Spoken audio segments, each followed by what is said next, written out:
तू मेरी आदत बन गई, हर सांस की जरूरत बन गई।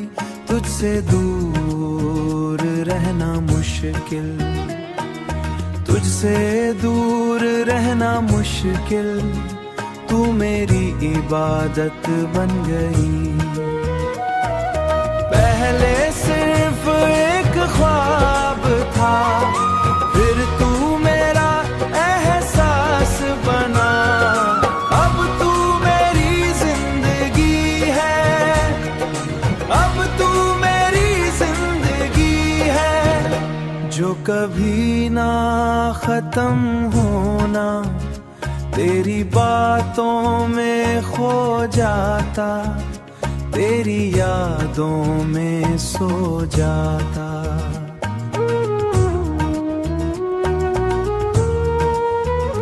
तू दूर भी हो तो क्या, दिल तुझ में ही रह जाता।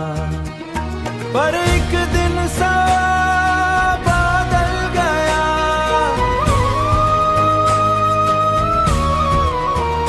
तेरा अंदाज ही बादल गया। जो था मेरा सब कुछ कभी, वो ही मुझसे निकल गया।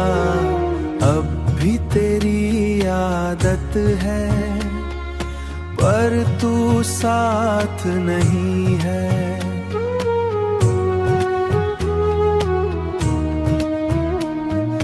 दिल में तेरा प्यार है, पर हाथ में हाथ नहीं है।